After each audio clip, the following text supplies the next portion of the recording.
এইভাবে কইরা পাতার সাহায্যে দেখো তোমরা ঠুঙ্গা বানিয়ে নিতে পারবে। এভাবে করে অনেক সময় ফুলের সাজিয়েছি, অনেক জায়গায় গেলে তো নিতে পারি না, হয়তো কোনো ফুল দেখে ভালো লাগছে, তারপরে তোমরা এইভাবে করে বানাইয়া নিয়ে আসতে পারবে। এবার দেখো পাতা আমি তো দুটো দিয়ে দেখিয়েছি, তোমরা অনেকগুলো একসাথে এড করতে পারবে।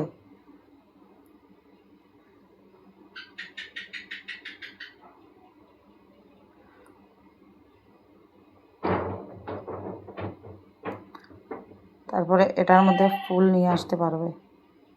দেখো কি সুন্দর হয়েছে। এভাবে 4টা পাতাও মিলিয়ে দিতে পারবে। আমি এখানে 2টো পাতা দিয়েছি, দিয়ে এভাবে করে ফুল অনেকগুলো আমি 2টো ফুল দিয়ে দেখিয়ে দিয়েছি তোমাদেরকে। ভালো লাগলে ভিডিওটা লাইক কমেন্ট করে দিও, সাবস্ক্রাইব করে দিও। ঠিক আছে বন্ধুরা, দেখা হইব নেক্সট ভিডিওতে। ভালো থাকো।